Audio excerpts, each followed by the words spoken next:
Hello friends, welcome back to our YouTube channel. आप देख रहे हैं शिक्षा बोर्ड, आपका और हमारा प्यारा सा यूट्यूब चैनल, जिसमें मैं रेगुलरली क्लास 10th के चैप्टर की वीडियोस अपलोड कर रहा हूं मैथ सब्जेक्ट के एवरी मॉर्निंग 7 AM।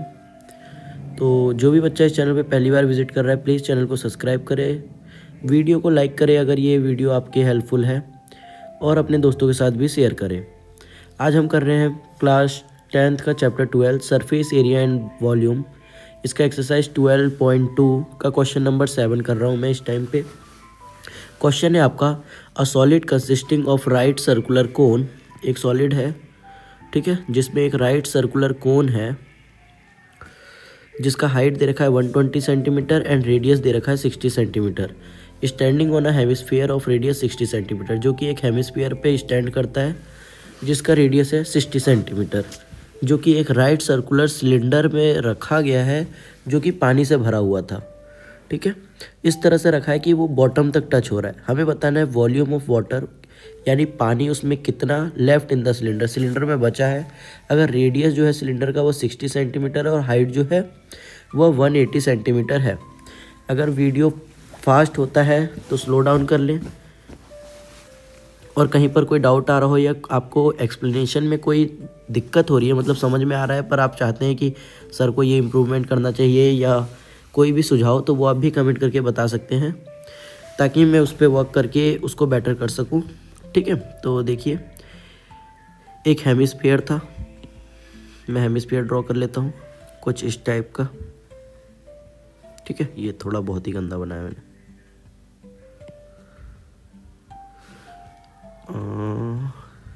हाँ, ये ठीक लग रहा है। ठीक है, एक हेमिस्फीयर बनाया मैंने। इसके ऊपर क्या है, एक राइट सर्कुलर कोन है। इसके ऊपर ही एक राइट सर्कुलर कोन है, यहाँ से यहाँ तक ले लेता हूँ।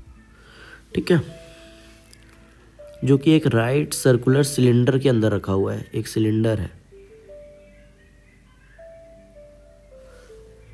स्ट्रेट नहीं हुआ, एक सेकेंड, ऐसा कुछ। ठीक, अब इसको मैं बंद कर दे रहा हूँ,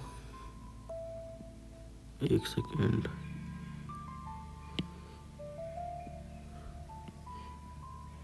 AI वाली हरकतें कर दे रहा है ये तो।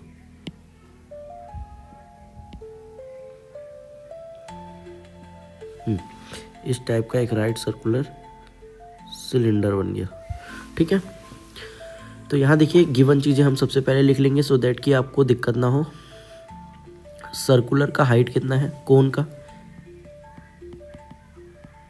हाइट ऑफ कोन जो कि दे रखा है 120 सेंटीमीटर। ठीक है, इसको मैं H1 मान लेता हूँ क्योंकि सबकी हाइट अलग अलग होंगी।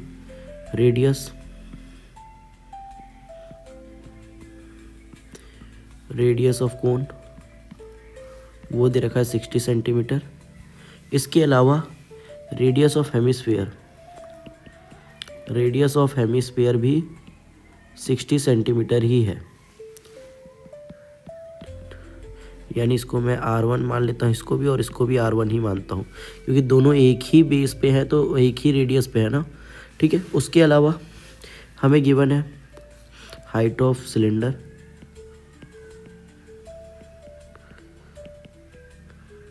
जो कि हमें दे रखा है 60 सेंटीमीटर, सॉरी रेडियस दे रखा है, ये भी 60 सेंटीमीटर ही है।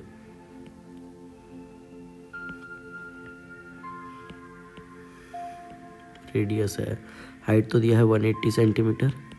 ठीक है, इसको मैं H2 मान लेता हूँ, ये मैंने इधर साइड में लिख दिया, और रेडियस दे रखा है सिलेंडर का R1 के बराबर ही, यानी ये भी 60 सेंटीमीटर है। अब देखिए, अगर मुझे इसके अंदर बताना है कि पानी कितना रह गया है, तो कोई भी ऑब्जेक्ट जितना स्पेस घेरेगा उतना ही पानी वो डिस्प्लेस करेगा, यानी उस ऑब्जेक्ट का वॉल्यूम अगर मैं माइनस कर दूँ तो मुझे पता चल जाएगा कि उसके अंदर कितना पानी है। ठीक है, तो मैं इस केस में क्या करूँगा, सबसे पहले मैं निकालूँगा, जैसे मुझे निकालना है amount of water in cylinder, यही तो निकालना है कि सिलेंडर में कितना पानी है। तो उसके लिए मैं सबसे पहले निकालूंगा वॉल्यूम ऑफ सिलेंडर, ठीक है, और उसमें मैं माइनस कर दूंगा volume of cone plus volume of hemisphere. यानी कि अगर मैं वॉल्यूम हेमिस्फीयर का और कोन का निकालूं और उसको सिलेंडर के वॉल्यूम से माइनस कर दूं तो जो जगह बच गया है यानी कि ये सारी जगह वो हमारा निकल के आ जाएगा, ठीक है। तो चलिए करते हैं। वॉल्यूम ऑफ सिलेंडर का फॉर्मूला होता है pi r square h minus volume of cone होता है 1/3 पाई आर स्क्वायर एच, इसको मैं H1 माना था और ये सिलेंडर का H2 माना है हमने, ठीक, प्लस वॉल्यूम ऑफ हेमिस्फीयर होता है 2/3 पाई आर क्यूब, ठीक। चलिए इसको सॉल्व करते हैं। आप डायरेक्टली वैल्यू रख लें, कोई दिक्कत नहीं, या थोड़ा इसे सिंप्लीफाई कर लें तो भी कोई दिक्कत नहीं है। आपके लिए ज़्यादा बेटर रहेगा कि आप इसे सिंप्लीफाई कर लें सो दैट कि आपको ज़्यादा सॉल्व ना करना पड़े और आंसर जल्दी आ जाए और आपका टाइम भी बचे, क्योंकि पेपर में आपके पास लिमिटेड टाइम होता है किसी भी क्वेश्चन को करने के लिए। देखिए इस पूरे क्वेश्चन में सब में कॉमन है ही है, ठीक है। जैसे आर हो गया, आर सबका सेम है, यहाँ इसका भी रेडियस, इसका भी रेडियस और इसका भी रेडियस जो है सिलेंडर का कहें या कोन का कहें या हेमिस्फीयर का कहें, तीनों का जो रेडियस है वो सेम है। तो हम उसी का यूज़ करके क्वेश्चन को करेंगे।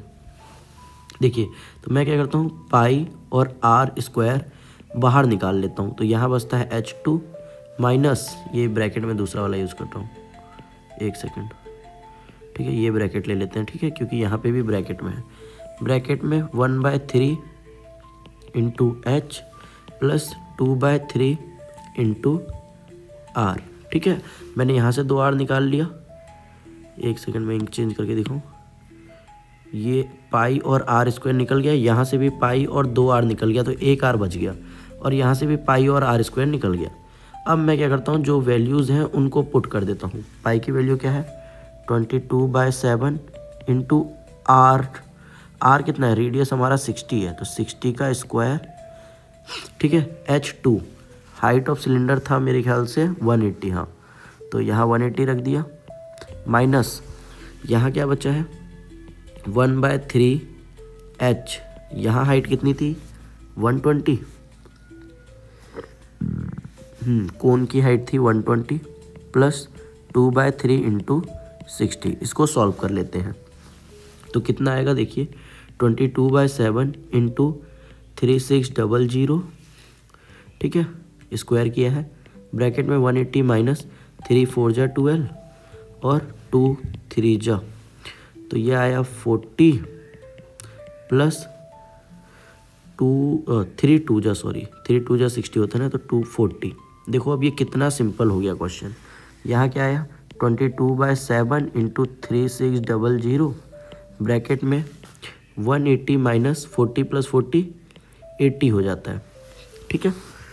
तो यहाँ आ गया हमारा 22/7 इंटू 3600 इंटू 180 में से 80 गया तो 100 बचा, ठीक। अब इसको सॉल्व कर लो और आपका आंसर आ जाएगा। इसको सॉल्व करना इतना मुश्किल नहीं है। 22 इंटू 360040 अपॉन में 7। अब अगर मैं इस 4 जीरो को हटाना चाहूँ, ये हमारा सेंटीमीटर में है तो सेंटीमीटर क्यूब बन रहा है, ठीक है। इसको स्क्वायर में बदलेंगे, तो इसको मैं सॉल्व करवा लेता हूँ, इसी से करता हूँ ना, खाली बहुत टाइम लगेगा। 22 इंटू 361234 इजिकल टू कितना आएगा 79240। अब ये जो 7921234 है, इसको डिवाइड भी करना पड़ेगा 7 से, तो जो आंसर आएगा आपका वो आंसर हो गया 113142 113142.571, ये सेंटीमीटर क्यूब है। इसको मीटर में बदलने के लिए 6 डिजिट के बाद पॉइंट लगेगा, 2 4 6, यानी 1.131 मीटर क्यूब। देखिए बहुत ही सिंपल तरीके से आपका आंसर आ चुका है, आपको बिल्कुल भी नहीं लगा होगा कि ये क्वेश्चन हार्ड है, ठीक। इसके अलावा अगर आप लॉन्ग वे चाहते हैं तो मैं इसके आगे लॉन्ग वे भी कर देता हूँ, जिसमें कैलकुलेशन बहुत भारी हो जाएगा और उसको देख के कोई भी मतलब जायज़ नहीं है, फालतू टाइम वेस्ट हो जाएगा वो आपका। ठीक है, तो वीडियो समझ में आया होगा, तो थैंक यू फॉर वॉचिंग। अभी भी आपने अगर वीडियो को सब्सक्राइब नहीं किया तो सब्सक्राइब करना तो मस्ट है।